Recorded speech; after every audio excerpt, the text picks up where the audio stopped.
Hi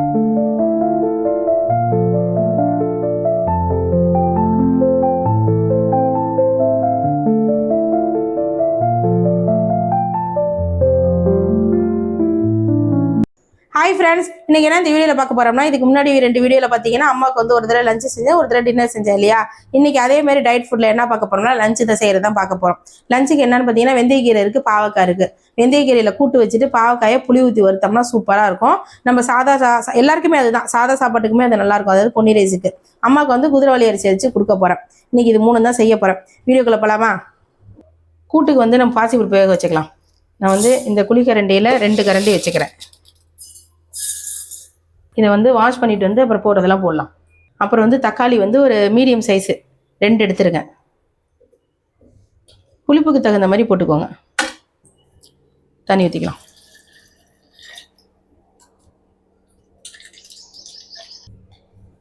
கொஞ்சமாக மஞ்சள்தூள் போட்டுக்கலாம். ஓகே, இதை குக்கரில் வச்சு ஒரு 3 விசில் விட்டு எடுத்துடலாம்.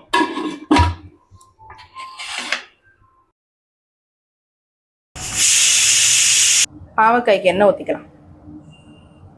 போதும், கொஞ்சமாக போதும். வெங்காயம் போட்டுக்கலாம்.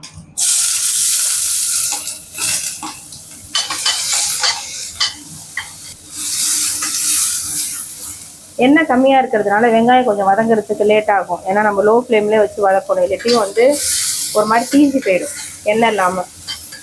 ஆனால் லோ ஃப்ளேம்லேயே வச்சு வறுக்கணும்.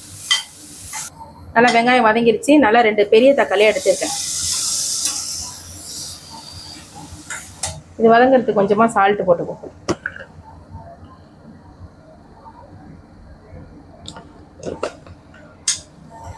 இதுவும் நல்லா வதங்கட்டும்.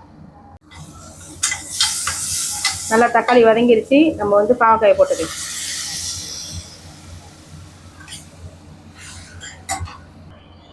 சோம்புத்தூள் கொஞ்சம் போட்டுக்கலாம். உப்பு கொஞ்சம் போட்டுக்கலாம். மஞ்சத்தூள் கொஞ்சம், மிளகாத்தூள் ஒரு 3 ஸ்பூன் போட்டுக்கலாம். சின்ன ஸ்பூன் தான், அதனால தான் 3 போடுறேன்.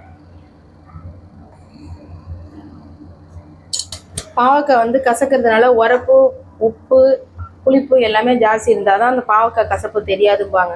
நான் கொஞ்சமாக புளி ஊற வச்சுருக்கேன். அதை வந்து கொஞ்சம் வெந்தோடனே நம்ம அந்த புளியை ஊற்றலாம். இப்போ தண்ணி ஊற்றிக்கலாம்.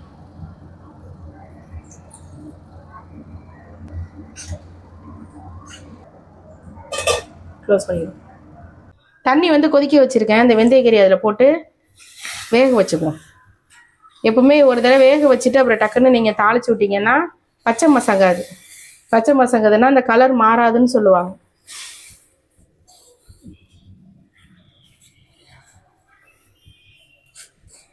பருப்போட வந்து ரொம்ப நேரம் கீரை கொதிச்சுதுன்னா அந்த கலரே மாறிடும். அதுக்கு தான்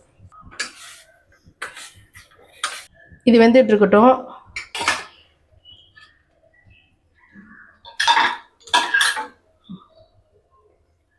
பருப்பும் வெந்துருச்சு.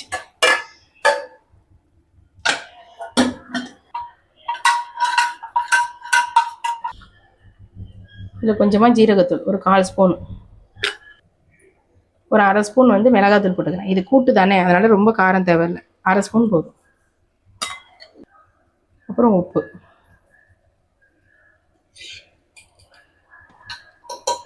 இப்போ கீரை வெந்தோடனே இதில் எடுத்து எல்லாம் ஒன்றா கலந்துட்டு அப்புறமே டைரெக்டாக தாளிச்சிட வேண்டியதுதான். வெந்துட்டுருக்கட்டும். நல்லா பாவக்காய் வெந்துருச்சு. இப்போ வந்து ஒரு புளியாங்கொட்டை அளவுக்கு புளியை கரைச்சி அந்த தண்ணியை வச்சுருக்கேன். அதை ஊற்றிக்கலாம். இது மாதிரி ஒரு தடவை ஊற்றி செஞ்சு பாருங்கள், சூப்பராக இருக்கும். இந்த கசப்பே தெரியாமல் லைட்டாக ஒரு இதோட புளிப்பு உரப்புமா நல்லாயிருக்கும். ஓகே, பாவக்காய் ரெடி ஆயிடுச்சு. இப்போ இதை வந்து சாதத்தில் வந்து பிசைஞ்சு சாப்பிட்டாலும் நல்லாயிருக்கும். ஆஃப் பண்ணிடலாமா? இது ஓவர். ஓகே, கீரை வந்து நல்லா வெந்துருச்சு. இப்போ இதை பருப்பில் ஊற்றிக்கலாம்.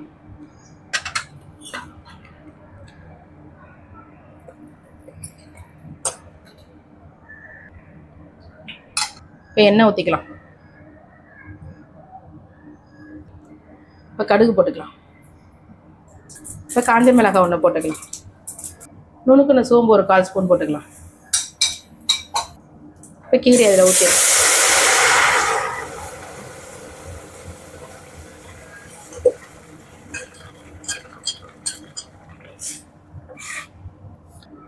இது ஒரு நிமிஷம் கொதிச்சா போதும், ஆஃப் பண்ணிடலாம். ஏன்னா வந்து கீரை வெந்துருச்சு, பாசிப்பருப்பும் நல்லா வெந்துருச்சு. இப்போ எல்லாம் சேர்ந்து ஒரு நிமிஷம் நல்லா ஹை ஃப்ளேமில் கொதிச்சு ஆஃப் பண்ணிட வேண்டியதுதான்.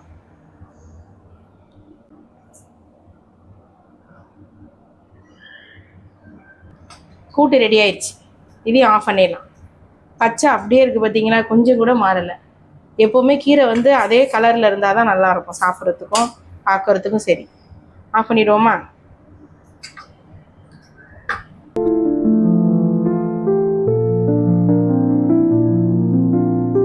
ஓகே ஃப்ரெண்ட்ஸ், இந்த வீடியோ உங்களுக்கு பிடிச்சிருந்ததுன்னா லைக் பண்ணுங்கள், ஷேர் பண்ணுங்கள், சப்ஸ்கிரைப் பண்ணுங்கள். பாய். மறக்காமல் நான் செஞ்சதெல்லாம் செஞ்சு பார்த்துட்டு எப்படி இருக்குன்னு எனக்கு கமெண்ட்டில் நீங்கள் ஷேர் பண்ணுங்கள். பாய்.